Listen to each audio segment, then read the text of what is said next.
En la entrevista estelar de Encuentro Directo nos acompaña la noche de este sábado el doctor Trajano Potentini, jurista académico, autor de libros y presidente del Colegio Dominicano de Abogados. Trajano, siempre un honor. No, saludarles a ustedes, saludar al país y de verdad que siempre presto a ver todos estos temas en que estamos inmersos, donde parece que vamos perdiendo en alguna forma la capacidad de asombro, porque son tantos los temas, los escándalos, los problemas que se suceden, que no nos da tiempo a reaccionar. Ciertamente, y desde el Colegio de Abogados hay todo un desafío, porque también muchos pasan por el tamiz ilegítimo con fachada de legalidad. De eso abordaremos en breve. Doctor, una noticia que ha sido protagónica durante esta semana es en relación a la ley del proyecto de ley de expresión y difusión de pensamiento y medios audiovisuales que usted declaró que está lleno de inconstitucionalidad. ¿Puede sintetizarnos algunos elementos sobre eso al respecto? Mira, no solamente que ha copado la opinión pública en esta semana, yo diría que desde el día en que fue propuesta por el Poder Ejecutivo ha despertado un avispero de mucha preocupación, porque no solamente se trata de la necesidad que todos asumimos, de que hay que mejorar, de que hay que concretar a las nuevas realidades lo que es el viejo esquema, el viejo sistema de la Ley 6132 sobre expresión y difusión del pensamiento, ya con unos 63 años, sin que se hayan generado los cambios y las adecuaciones que ciertamente supone o impone, diríamos, la evolución, la implosión del ámbito digital.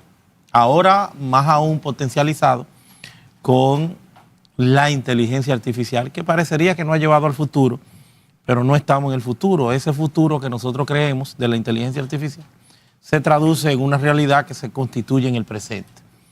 Y todo ello pues trae consigo mayores retos, porque la libertad de expresión e información, derecho a la información, ya con esta redimensión que adopta, constitucionalmente establecida en el artículo 49, en el catálogo de los derechos fundamentales, deberá siempre recibir un tratamiento especial, porque se trata de un derecho instrumental que está conectado a la posibilidad del ejercicio de otros derechos fundamentales, solo si no expresamos cómo lo sería la misma redimensión de la libertad de expresión como derecho a la información, ya no solamente para los periodistas, sino para el pueblo en general, con esa capacidad no solo de buscar, investigar, no ese tradicional acceso a las fuentes noticiosas, que aún se mantiene, pero no es ya el fundamento de la nueva dimensión de la libertad de expresión, sino que también ya es la capacidad que tenemos los dominicanos de escrutar, pedir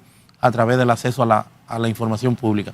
Y todo ello pues supone que sí, que tenemos que hacer algunos cambios, algunas adecuaciones, pero vamos a pedir siempre que haya un consenso, que sea una discusión más amplia, porque no puede ser un consenso limitado, supeditado a un espacio de los más granados del periodismo dominicano, gente con mucha tradición de lucha, con muchos méritos, Miguel Franjur, don Percio Maldonado, Nanfi Rodríguez, que también se le reconoce como uno de los cultores fundamentales de este tema, pero que no puede ser entre ellos. Esto tiene que ser una discusión más amplia, y eso lo ha llevado entonces a traer una propuesta que debe ser ampliada, que debe ser discutida, pero en modo alguno con las inconvencionalidades e inconstitucionalidades que tiene. Digo inconvencionalidades porque también choca con tratados y acuerdos internacionales en materia de derechos humanos, porque la libertad de expresión juega también un rol importante de protección en el ámbito del esquema interamericano de los derechos humanos.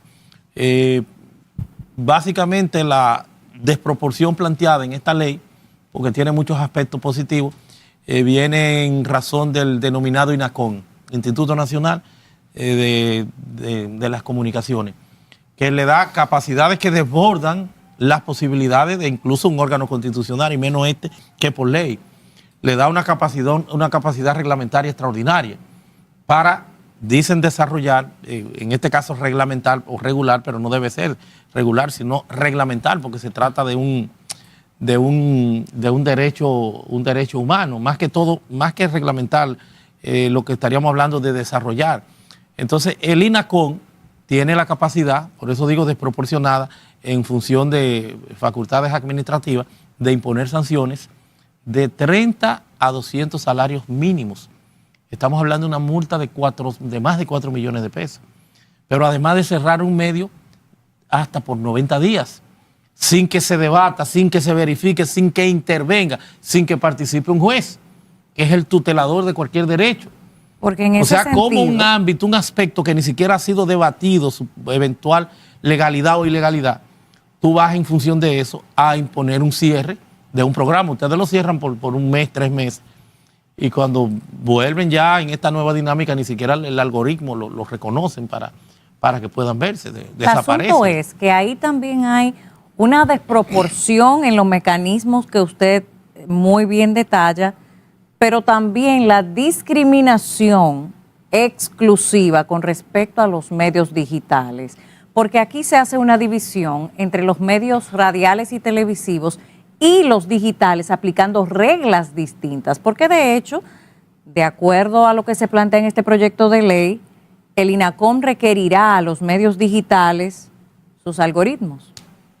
Y hay algo importante. Aún, los códigos fuentes, además, que es el arma de cualquier es estructura entregarle informática. Su estrategia de negocios. Y eso, por demás, es un escándalo. Pero por encima de todo esto, también el tema de que quiero su parecer sobre el tema de la censura previa. Sabemos que a nivel de tratados internacionales, la propia Constitución Dominicana y demás, se prohíbe la censura previa. Sin embargo, de activarse un mecanismo como el INACOM, que por cierto tiene dependencia del Poder Ejecutivo. Del Ministerio de... No, porque el Poder Ejecutivo es quien presenta los que van a dirigir el INACOM. Porque pone la terna. Es un órgano adscrito al Ministerio de Cultura, sí. Pero la terna es propuesta por el Poder Ejecutivo. Al Senado de la República, que en definitiva también esconde los miembros, que serían 5, los miembros del Consejo Directivo, pero en definitiva esos no son los miembros que van a tener la hegemonía, sino que es un director ejecutivo que va a salir después de un decreto del Poder Ejecutivo, previa terna también que le plantea entonces esos mismos 5 de ese consejo directivo que fue seleccionado, para que el Poder Ejecutivo entonces le envía eso y designa el funcionario que en definitivamente será el gran ejecutor de esa hegemonía, de ese poderío. Bueno, es evidente que ahí hay un brazo político, porque también el Poder Legislativo tiene mayoría del partido oficialista, eso no es un secreto para nadie. Ahora bien, el tema de la censura previa, ¿cómo usted lo puede plantear dentro de este proyecto de ley si ese ente regulador, el INACOM, puede hacer no solo lo que usted está estableciendo, sino también prohibir determinados contenidos para que no circulen? O sea, que aquí no se aplica el concepto de las consecuencias ulteriores, como están en las leyes. Pero no es ni siquiera, no es más allá, no es ni siquiera prohibirlo, es mandar a eliminar contenido. O sea, todavía un contenido que tú tienes lo que es una censura previa. Y como tú bien señalas, aparece en los primeros 15 artículos todo un tinglado hasta de medio poesía, porque los primeros 15 artículos se citan todos los tratados y acuerdos internacionales, vistos las leyes, vistas la Constitución, reiteran también ahí aspectos que están en el artículo 49 de la Constitución y que son derechos inherentes al ejercicio profesional de los periodistas, comunicadores. Cláusula de conciencia, secreto profesional, el tema de la no censura, la rectificación, y también listan unos principios rectores que canalizarían supuestamente todo este marco. Pero cuando tú te vas al resto del articulado, son unos 75 artículos en totales, unos 9 títulos, varios capítulos, de igual forma muchos numerales y párrafos.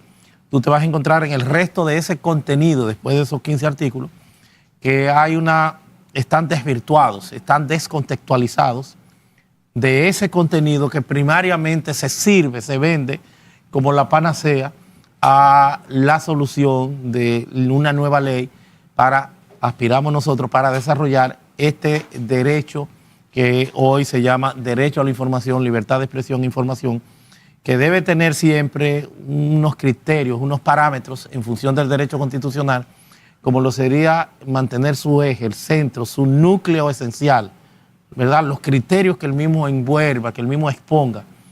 Y ello a tono entonces con la cláusula de progresividad. No se puede limitar, no se puede coartar, no puede haber regresividad, que se usa mucho esta denominación, este término en el esquema internacional.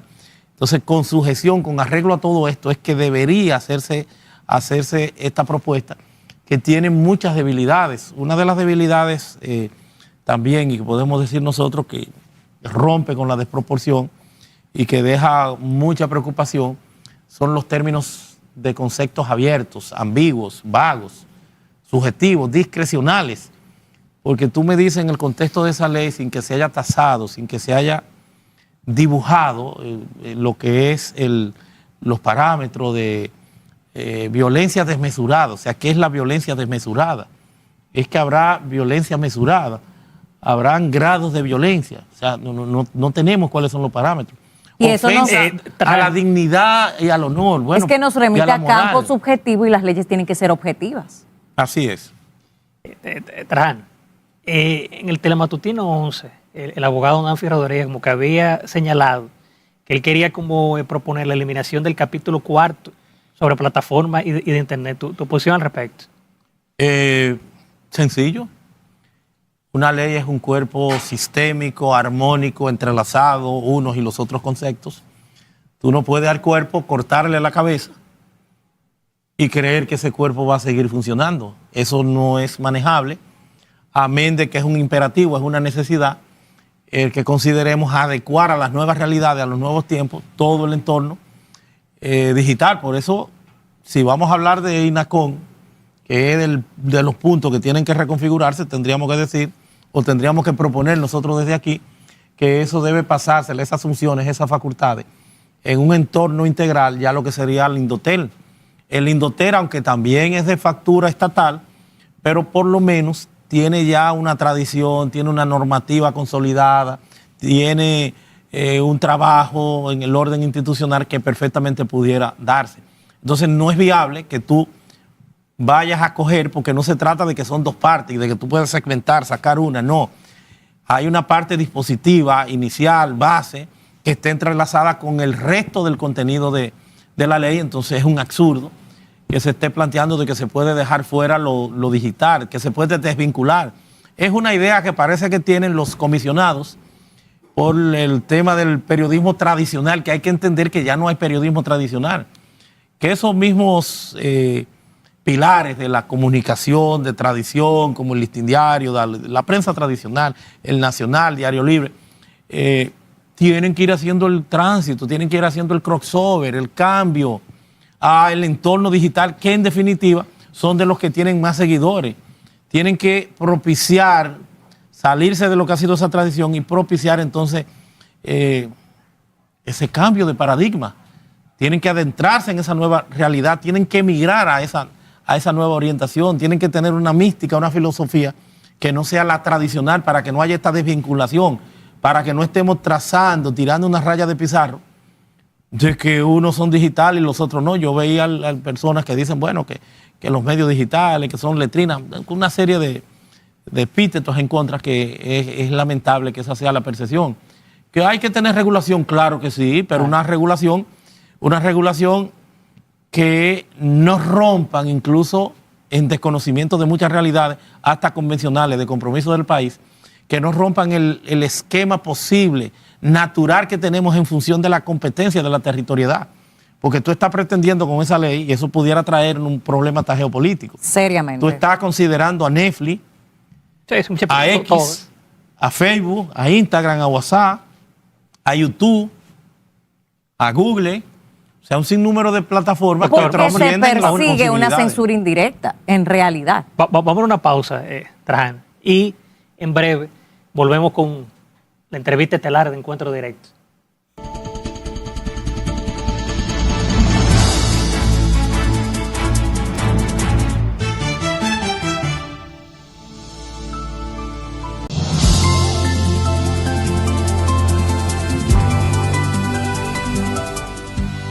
De regreso con encuentro directo junto a nuestro invitado, el doctor Trajano Potentini, politólogo, jurista, también es profesor, investigador y con nosotros ha estado definitivamente desarticulando este proyecto de ley de libertad de expresión y medios audiovisuales que tiene por propuesta reciente eliminar la parte digital, porque ha recibido, con fundamento entiendo yo de sobra, serias críticas debido a que siendo la parte de los medios digitales, doctor Potentini, la más referida en términos de sanciones, es con la que no se ha discutido. Todo aquel que representa un medio digital está al margen de las discusiones de este proyecto de ley y eso es hasta escandaloso, sobre todo con las pretensiones que usted describió del INACOM. Ahora, a mí me llama la atención lo siguiente, se entiende como una forma de solución sacar el artículo relativo a los medios digitales y audiovisuales y hacer una ley aparte. Sin embargo, se quedaría el resto, en dado caso. En el resto, yo quiero que usted me interprete dos artículos particularmente que no tienen nada que ver con el capítulo que van a cerrar. Artículo 7 y artículo 9. En el 7 es sobre el derecho a la comunicación social y en el 9 sobre archivos informativos. En el primero dice que este derecho es libre, no precisa autorizaciones para fundar y mantener medios de comunicación e información como ha sido la regla en República Dominicana, excepto, y ahí viene la parte que quiero que por favor nos interprete, excepto las que requiere el régimen de las telecomunicaciones en el caso de los medios audiovisuales que utilizan recursos escasos. Ahí están los canales de YouTube. Y por el otro lado, o sea, hay una discriminación hacia esos medios, canales de YouTube, pero a lo otro no se le aplica ningún tipo de restricción para abrir el medio, solo a estos. Y en el caso del artículo 9, los archivos informativos, dice que los medios de comunicación tienen derecho a preservar las informaciones veraces y de interés público. Habría que determinar quién determina a su vez el interés público y que hayan difundido y mantenerlas accesibles en línea, no estando sujetas, y ahí viene la otra interpretación, no estando sujetas a la garantía del habeas data, sino al ejercicio del derecho de rectificación o respuesta. Pero en este caso no tiene la garantía, que es una garantía constitucional, del habeas data. Interprétenos esas dos partes, la parte que tiene que ver con la discriminación a los medios pequeños, canales de YouTube, y a la parte de que no se le garantiza el habeas data, sino rectificación pura y simple. Primero hay que descartar de plano la absurda idea de que una ley como hipótesis de trabajo, como cuerpo armónico, sistémico, entrelazado uno y otro concepto, pueda la misma sacársele una parte, desvincularle un capítulo, porque no se trata de un capítulo. Se trata de todo el contexto, de todo el contenido. Fíjate que en ese artículo 7, tú estás haciendo referencia ya a aspectos de naturaleza digital, extensivo y aplicable a todo eso. Entonces eso hay que descartarlo de plano. Esa ley, el trabajo que se ha hecho es seguirla profundizando, hacer como vamos a hacer nosotros, que vamos a hacer una propuesta. Pero hay que entender a partir del enfoque y de las preocupaciones que tú externas, que hay en el ámbito constitucional una serie de aspectos, garantías jurisdiccionales como el amparo, el habeas data, el amparo informático, también conocido como habeas data, y el habeas corpus, son de las garantías, y ahí tú te encuentras también con la ADIS, las acciones de inconstitucionalidad. Todo este menú, todas estas herramientas de restaurar, de propiciar el amparo en sus diferentes modalidades, incluyendo el habeas data, no hay ninguna ley que pueda suspenderla. Eso va a ser en cada caso en concreto. Y hay alrededor de todo esto también poco entendimiento, porque hay un ecosistema interno, además de convencional, de tratados y acuerdos internacionales, que va a prevalecer y que va a coexistir en armonía con lo que haya aquí dentro. De un sinnúmero de derechos que pueden estar en tensión, y en cada uno de los niveles, en cada escenario, alguno pudiera tener más preponderancia que otro. Por ejemplo, ¿qué se ha demostrado a nivel internacional con el tema de todas estas protecciones? La manipulación que se pueden generar con lo que son los datos personales, la intimidad en el ámbito internacional a partir de estas megas plataformas digitales, de redes sociales, a las que hicimos referencia, las más conocidas, las tradicionales, como el Facebook, Instagram y demás, X. Todo lo que se da ahí lo que se da preponderancia en el plano internacional es a la venta de los datos. A TikTok le pusieron recientemente una multa de 500 y tantos millones en Europa por filtrar o por permitir o por dar esos datos, porque son los datos que se utilizan para la manipulación a nivel hasta de las democracias. Y ya recordarán ustedes que hay que buscarlo en Netflix, el lío de Cambridge Analytica, una empresa de tradición, cómo se utilizó esto en una campaña electoral para la manipulación mediática. Pero tampoco tenemos que irnos fuera, doctor, porque el mismo Nancy Rodríguez dijo en abril del año pasado que el INACON requeriría los algoritmos y dijo textualmente porque se sabe que sirven para manipular la opinión pública y si están en su control, obviamente lo van a controlar ellos. Sí, no solo los algoritmos, sino el código fuente, como decíamos ahorita. Sí, claro, pero en esa parte él lo dijo textual. Pero lo que hay que entender que hay también un juego, hay una situación que hay que tratar de orientar, hay que educar, que va a emerger y que estará ahí, es la atención de los derechos fundamentales que pudieran estar en juego a la hora de tú hablar de libertad de expresión, que es el fundamento, es el principal, por la connotación democrática o que sirve como entidad de protección de la democracia, esa capacidad que tenemos, pero te vas a encontrar ahí con el honor, con la imagen y la privacidad, que en cada escenario va a depender cuál es la protección o cuál es la defensa que se le da. Por ejemplo, fuera hay lo que se llama, y es una doctrina que aquí también habrá que implementarla, o que está ahí en función del derecho comparado, el derecho al olvido. El derecho al olvido es que tú no tienes que estar sometido en los burós de crédito, y para eso hay habeas data y demás, a un zarandeo permanente de temas que no te puedan cobrar, porque ya prescrito en materia, por ejemplo, de tarjetas de crédito, son unos 5 o 6 años, porque se trata de un tema comercial, y si hay una prescripción y si objetivamente tú no puedes cobrar eso, hay que hacer como hacen los Estados Unidos, que cada 7 años te resetean el crédito y te habilitan nuevamente. No se te puede condenar a eso. Como hay una serie de aspectos que pueden estar en medios y esos medios tienen que resolver a partir de un habeas data. Entonces eso no se puede limitar con ninguna ley. Si hay un tema que hay que sacarlo y eso no es una censura. Esa es la protección jurisdiccional que te dan en función de una situación que se entiende no está correcta. Entonces esos son casos aislados. Pero hay también un tema de libertad de empresa que es diferente cuando tú tienes, como el caso del listín diario reciente. El listín diario tiene un alojamiento. Entonces tú te sometes a ese alojamiento que tiene su pauta y que si le demandan por otro lado te dicen, mira, tú tienes que eliminarme ese contenido dentro del marco. Eso no es afectación a la libertad de empresa. Tú tienes que eliminarme ese contenido. Si tú no quieres eliminarlo, sencillamente tú vas a migrar a otra plataforma. Te vas a otra plataforma, compra otro hosting, te llevas tu dominio y compra otro alojamiento. Que de hecho es lo mismo que sucede con YouTube, porque YouTube tiene palabras claves. No, ni siquiera es lo mismo. Ni siquiera con YouTube es más radical, porque en YouTube, como es un servicio gratuito, ellos te amarran del principio y no está, aunque está donde ellos, no está en un alojamiento tuyo que tú estás pagando.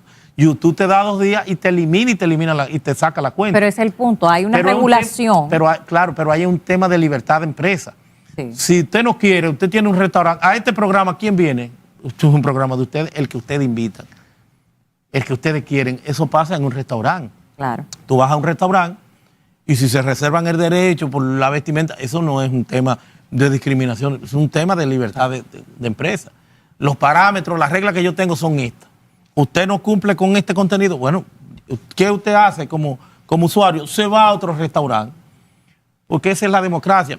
Entonces, todo eso hay que comprenderlo, de que tú no tienes cómo penetrar más allá esas plataformas digitales que tienen preconcebido lo que son sus intereses internos y a lo que tú te atas cuando tú vas a buscar ese servicio, porque no te están llamando ni te están obligando a que tú tengas un canal de YouTube. Pero ese es el punto, por ejemplo, la regulación, y ahí es que voy con el tema de que se usa de excusa para implementar censuras abiertamente. Por ejemplo, con el habeas data, y me preocupa, porque así lo hacen con eso y lo harán con otras tantas cosas. No, pero eso no se suspende por una ley. Yo tengo una nota aquí. sobre el honor, la dignidad, el buen nombre, todo lo que usted ha mencionado. Se supone que porque pone en perjuicio la libertad de expresión en ciertos escenarios, eso que acabamos de citar de la dignidad, el honor y demás, se supone que para eso están regulando con esta ley. Pero el problema es que esta ley no te garantiza otros instrumentos que también procuran la dignidad y el honor de las personas, como con el habeas data. Entonces te lo limitan y te lo sujetan. Entonces, ¿por qué? Pero esta ley lo que está en el fondo es pura y simplemente controlando. Porque ¿qué es lo que hacen? Le escurren el bulto al ámbito de la persecución. No es ni siquiera la tendencia interamericana, que en el caso de políticos, de cuestionamiento, se ha venido despenalizando lo que es el delito de opinión, con lo que yo no estoy de acuerdo bajo las circunstancias actuales de despenalizar el delito de opinión, ni lo está haciendo la ley. Ellos te dicen, bueno, en ningún lado dice prisión, no dice prisión, ni tiene por qué decir prisión, porque a ellos no les interesa meterse en ese proceso de prisión, sino de tener controlado, de cerrar, de censurar. ¿Qué es lo que te están diciendo? La ley remite y te dice, mira, para los temas de difamación e injuria, eso lo diferimos, lo referimos al derecho común, penal y procesal penal. Y a los delitos de alta tecnología. Pero que ya existe. Eso existe y muy bien que exista y la minoría es la que está difamando. Entonces tú no puedes tener un control general donde tú te vas a llevar de paro al que hace su trabajo porque tú quieras puntualizar o radicalizar en función de 2, 3, 4 desaprensivos. Háganse una encuesta. Exactamente. ¿Quiénes son los que están difamando? ¿Es el 5, el 7, el 8%? Es todo el mundo. Ustedes pueden señalarlo. Exacto. Entonces ese es el punto. Si están las vías por la justicia ordinaria, como han existido siempre, hay condenas ejemplares en ese sentido también aquí en la República Dominicana, entonces no se entiende que quieran justificar el tema de la difamación e injuria porque no se van a otras. Difamación e injuria por la libertad de expresión para justificar controles de ese tipo, con organismos del estilo del INACON. Es que eso es lo que no se entiende. Yo no entiendo por qué extralimitarnos justificándolo en una difamación que ya tiene una vía legal a la cual recurrir.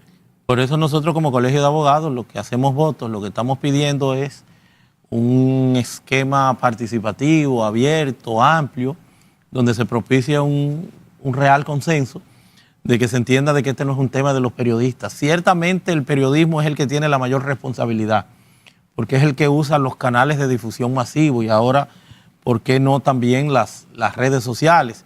Pero aún estas circunstancias particulares, esa responsabilidad, porque es para lo que estudian, hay toda una codificación deontológica, una responsabilidad inherente a esa función que debe ejercer con responsabilidad un periodista, pero ya no es solo de los periodistas.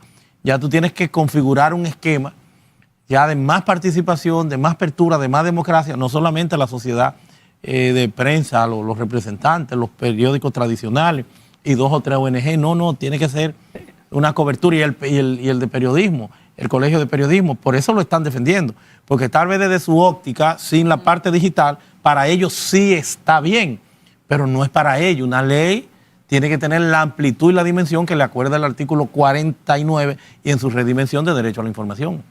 Bien, doctor, solo nos queda agradecer su participación y esperamos tenerlo pronto. A usted. Gracias. Bien, amables televidentes, nos vamos a una pausa comercial y en breve volvemos ya a la rectica final de Encuentro Directo.